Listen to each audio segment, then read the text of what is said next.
So yun mga ka-AI, no? I find something. If naghahanap ka ng winner creatives ko and kasi magandang output or magandang image creatives, i-share ko sa inyo yung best strategy paano mo ma-replicate yung winner creatives na yon or yung magandang output na yon. So yun, ano, pag may nakita kang winner creatives and good design peg, pwede mo ma-replicate yun sa product mo. So for example, ito yung product natin, then ito yung pegs natin. No? I-use lang natin yung prompt na i-share ko sa inyo, ito yung magiging output. Makakuha niyo yung pinaka-design. No? So for example, ito din, ito yung naging output. Same thing din dito. No? So ito yung naging output. Nilagyan niya na rin ng headline. No? Tapos, ito rin. Tapos, ayun yung naging final output. So ngayon, ituturo ko sa inyo kung paano siya ginagawa. And very simple lang nito. Like, 2 prompts lang yung kailangan nyo na i-indicate. So first process, syempre, mag-open tayo ng ChatGPT. No? Pwede rin naman Gemini, no? Kapag gusto mong may papilian ka sa output. Then, yung first process natin dito, kailangan natin malaman yung product details natin at product name. Okay? So, i-ready ko lang yung product details and name ko. So, make sure guys, no, meron tayong product name at product benefits. Okay? So, input mo lang din kay ChatGPT yan and lalabas na yung benefits mo sa website mo. So, ito yung pinaka-main benefits ng product. Okay? Nakalist daw tsaka yung name niya.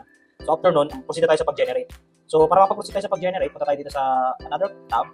Tapos, copy natin itong prompt na to. Share ko to sa comment section. Copy natin yan. Ito.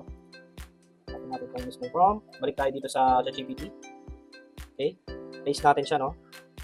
So, once ma-paste mo na siya, kunin mo yung product details mo. Para syempre aware din si ChatGPT sa ano mo, context ng product details mo, product details, tsaka name. So, paste mo lang siya dito. After mo yun i-paste, may option details ka dito na pwede ka maglagay ng brand color mo. So, sa atin, sa case natin, red, white, and black. Okay? So, red and white and black yung ano natin, branding natin. So, ngayon, once na ma-input mo na yung prompt, product details mo, tsaka yung branding, ito na tayo sa last part. I-input mo yung 2 type of image. The first image is yung peg mo, then yung second one is yung product mo. So, ito tayo dito. Ito yung mga pegs natin, no? Try natin this one. Then, lagay natin yung product natin, siguro ta. Ito natin mag-loading. Then, enter. So, wait lang natin lumabas yung result. So, yun, no? Ito na yung output niya. Okay? So, yung product natin, ito yung peg natin, no? Then, sige, proceed natin. Try natin yung ibang pegs. Tapos, paste natin yan. Copy, paste, Ctrl V. Tapos, pili ulit tayo ng pegs natin.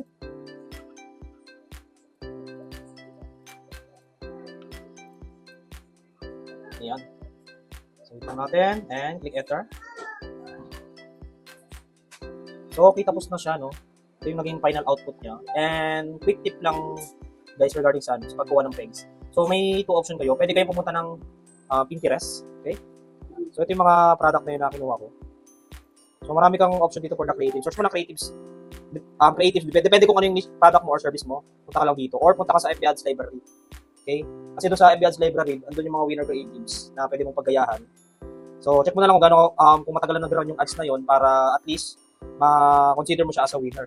Comment peg lang, no, para makuha nyo yung prompt copy para isend ko sa inyo. Yun lang. Thank you.